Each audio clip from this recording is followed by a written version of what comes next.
and welcome to a D-Link Explainer. I'm Sophie Morrow and I'm Head of PR at D-Link.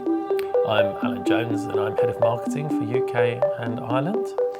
And today we're going to be talking about switches. What is a switch? Why do we use them? How do we use them? Why they're important? And Alan's going to be going through it step by step in this slightly longer version, a more detailed version of the bite sizes that we normally do for you. Yeah, so we're going to have a bit of a deeper dive into what makes up a switch. We're going to go through speeds of switches, types of switches, the difference between materials that switches can come in, ports, how many ports do I need? And later on in the video, we've got a super special guest coming in, one of our sales experts, who's going to do a much better job than I can and help us explain to you a bit more about PoE, why PoE is a good idea at home and why PoE is a good idea for your business, and also move into smart switching and touch a little bit on fully managed switching. So the second part of this video is going to get a little bit more technical and a little bit more businessy, but stick with us and we'll do our very best to make sure that it's as easy as possible for the people out there to understand. Thank you. So let's start with the absolute basics and then work our way up. Sure. First of all, I'm going to grab the switch while I ask you these questions so that the guys at home can see what I'm talking about and what it is and what it's all about. Yep. So Alan, what is a switch? Well, what you're holding there is one of our standard 8-port metal switches. So the idea of a switch is that wired connections are better than wireless connections. Despite all of the advances in Wi-Fi, Wi-Fi 6, Wi-Fi 6E, Wi-Fi 7, because Wi-Fi is basically a radio signal, it's always subject to interference. Therefore, basically, it's not condensed into a safe connection, basically. Yeah, well, when you've got stuff that's on a Wi-Fi broadcast, you can think about yourself about tuning a radio. Yeah. When you go through the different FM and AM waves, you pick up different levels and of it's fuzzy interference. And sometimes you'll nudge it a tiny bit and you'll lose part of the connection. So that's kind of a way to talk about how Wi-Fi signals work in a broadcast. Now, Wi-Fi 6 introduced BSS colouring, which very basically separates your signal from other people's signals by injecting a colour into it, which is very good and really did reduce the interference. But wired is still the king when it comes. So if you want the absolute best signal, best speeds, best latency, which is very important for all you gamers and streamers out there, then a wired connection is the way to go. Okay, that's really good. Okay, so I can see by the switch you've got lots and lots of holes. Ports, even. Ports, yes. Why would you need all these ports? Let's start with that. Well, Sophie, if you grab the mesh unit in front of you there, and I'll hold up the router. So if you show to the camera the back of the unit there. So this is a mesh router. This is a mesh router. Mesh routers are becoming more and more common as people want to work in different parts of their homes that maybe Wi-Fi signals were weaker in previously. Okay. So previously you might have a router downstairs, but the signal in your back bedroom on the 3rd story of your 3-story house was nowhere near as good as downstairs. Right. But that's where your office is. Yeah, okay. So mesh units where you can have multiple placed across your home are becoming more and more popular. Okay. So this would be the main router in your living room space.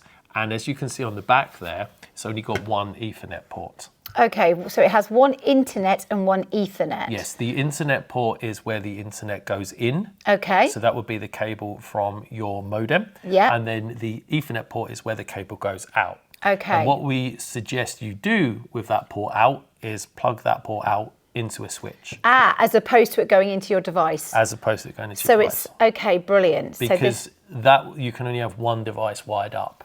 So if you think of... It's kind of like your USB, the USB hubs. Yeah, USB extenders. It kind of does the same thing. It does the same thing. So if you think about your home entertainment system, for instance, my home entertainment system is all wired up. Yeah. My console, my Skybox, my TV, my desktop PC, and all my other devices are wired up because that gives me the best latency, and all sorts of stuff when I'm trying to stream Okay. or when I'm playing video games online. And you use one of these? So I have a switch that enables me to have more ports than the one port.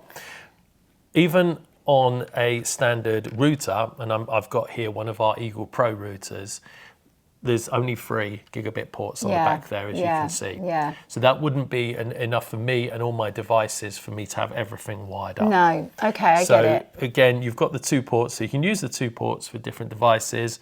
And maybe in that case, you would only need a 5-port switch. Sure. And then you would plug the 5-port switch into there, and then you would get 5 ports out to provide extra wired connections for the rest of your devices in your living space. It's an absolute no-brainer because it's not like it takes up a lot of space. No, does it? it doesn't take up a lot of space. It's so small and handy, and it's, guys, I just want to say, it just feels really good quality as well. Like, it's small, it's disguisable, it's heavy, it feels good quality, and you've got 8 ports on there, so you've got bucket load of cables that can go in. It's a very inexpensive upgrade for your network in these days of Wi-Fi security and everything like that. The more devices you have wired, the less ability there is to hack your network and get into those wired devices because they're wired directly to the router. Again, so there's a rather than being on the security Wi-Fi. benefit as well, which is super cool.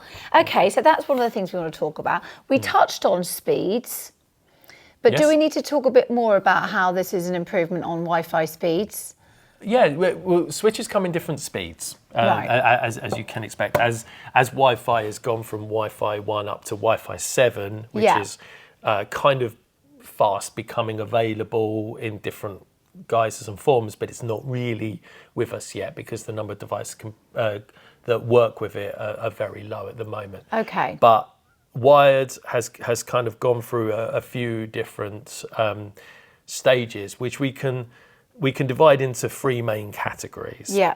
So fast Ethernet, which is otherwise known as 10100, has speeds up to 100 megabits. Right. Is that fast?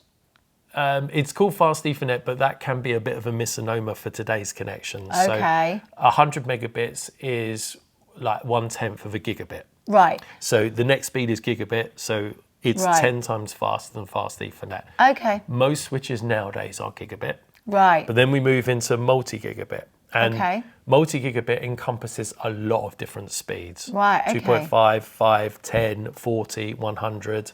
And who knows where it's going to go. Okay, well, we're going to go more into that a bit later, aren't we? Because I'm fascinated to know what and who would be using those kind of port switches. Yeah. Okay, but that's very interesting and really helpful. Now, should we just talk a little bit about another differentiator between this and sort of just using a normal setup? This is metal and these are plastic. Yes, well, Does this that is make a difference? This is our plastic switch here. Okay. This is one of the Eagle Pro plastic switches. 8 ports on the back there for extension. If I put that down, if I move this out of the way there, the difference between plastic and metal is mainly from a consumer perspective to do with price. Right. So metal is more expensive than plastic Okay. switches. Okay. The reason for that is plastic switches don't have as much longevity Right. as a metal switch. Because of the heat that's potentially... Heat dissipation. It's heat dissipation, Yeah. okay. Metal dissipates heat a lot better than plastic will dissipate heat. But so that's it's really not, a quality situation, is it? It's just really a quality of choice. Yeah. If your household uses less internet rather than being constantly on, the switch won't get that hot. Yeah. Because it gets hot the amount that you use it and the number of ports that you have plugged into the back of it. So if you've got all 8 on a constant on all day, that's then going to get metal would be better. But Right. if you're a light internet user, if you're mainly an emailer, and you just use for light internet activities, then a plastic switch will more than suffice. I mean, that's brilliant, isn't it? Okay, so that's just a couple of the benefits. What other benefits can we have over using a switch over a normal setup, Wi-Fi setup? What else is there that needs to be kind of talked about? Do we need to discuss who and where? Well, switches are pretty much for everyone. Okay, so consumers who have got a big gaming setup. I mean, I could see sort of anybody who's using multiple screens to work, editors or production companies, people who are needing to plug in loads of different things and maybe send footage from one place to another very quickly. It will always download images, large images. FTP upload, download will always be a lot faster. Okay. Especially if your internet especially if your router and modem are older. Okay. So for instance, people are still rocking Wi-Fi M300 routers. Yeah. Or Wi-Fi 5 lower speed AC routers. Okay. They will have a massive increase in speed just by going wired, because wired gets you so much closer to the physical and theoretical speeds of your network than Wi-Fi will, especially the older generation Wi-Fi's, as I mentioned. I know what I wanted to ask. What is the kind of price comparison between something like this? This is 8, did you say? Yeah. That's 8 port. Yeah. They're both 8. This is plastic. This is metal. Yep. What's kind of the price difference? It's not. It wouldn't break the bank as to the difference between the two. What are we looking at really? So for the difference between, if we go back to the difference, if we look at fast Ethernet versus gigabit, the difference between the two would be a couple of pounds. So a 5-port fast Ethernet switch and a 5-port gigabit switch would be a couple of pounds difference. Yeah, okay, fine. And the same sort of thing would suffice for a plastic switch and a metal switch. Okay. So there would be very sort of little difference. It's a couple of pounds here or there. Okay, fab. So hence why we tell people to look at fast Ethernet as very light users. Anybody else, we recommend to go to gigabit for that future connectivity, because that's what a lot of this is about ensuring that I might only have a 67 megabit download at the moment, so a fast Ethernet is good enough, but what if the installation of gigabit happens in my network in the next month, and I've got a fast Ethernet switch, which is going to be a bottleneck on your network. And again, that's why if we go back to talking about the multi-gigabit switches, so we've got the DMS 107 here, which comes with two 2.5 gigabit ports on the back. Okay. So a common question that we get asked a lot at D-Link, and I'm sure that we've talked about this before, Sophie, is why go for a multi-gigabit switch? Well, yeah, I was about to ask, what's the difference between this and this? Well, the reason for going for a multi-gigabit switch, even if you don't have... Can I have a look? Even if you don't have a gigabit coming home or multi-gigabit connections, is for speeds around your home. So your file sharing network at home, your NAS drive. Okay. So let's say, for instance, you've got a file on one computer and you want to copy it via your home network to the laptop. Using the 2.5 gigabit switch will get that done 2.5 times faster than if you're doing it via a gigabit Ethernet cable. So this is about speed. It's all about speed on your home network, and it's all about future proofing for what's coming down the line. I mean, are we talking about, like, when we're talking home networks, we're not just talking about 2.4 children. We're talking about probably somebody who works at home. Could be, yes. A working from home scenario.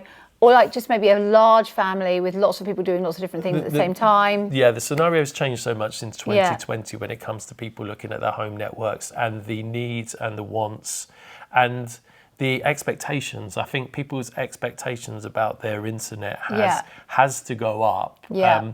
And I think it's in an employer's interest as well. So if you're stuck at home with very slow internet, if you're moving files around very slowly, you're not as efficient as the employee who's somebody who does. So I think there's an application for employers there to make sure that your home network equipment is up to I scratch. agree. I mean, I just think, and also so many places are now becoming hubs for people to work as well. I mean, I'm going back to the Wi-Fi thing, but just really good speeds of connectivity is so important. 100%. Everywhere you work in, hospitality places or hotels or, cafes, you need it good because there is just nothing worse than trying to work and not being able to.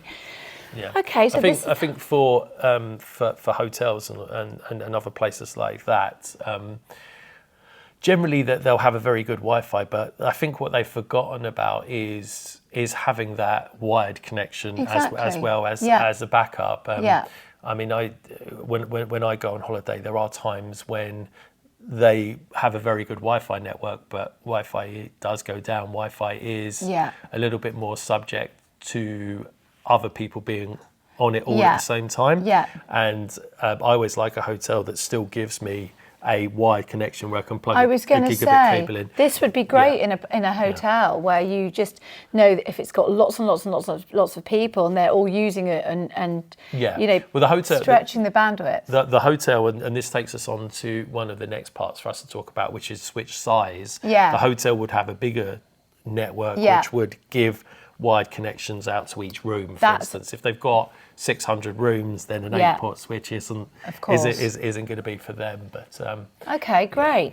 So in terms of switch size, do we need to just talk a little bit more about that? Because I know we have a huge range. Or is this the point where we need to get our expert in? No. Not yet. Not yet. We're surrounded by Let's have a look at them. A variety of switches. We've got 7, 6, 8, 5, and then behind us we've got 16.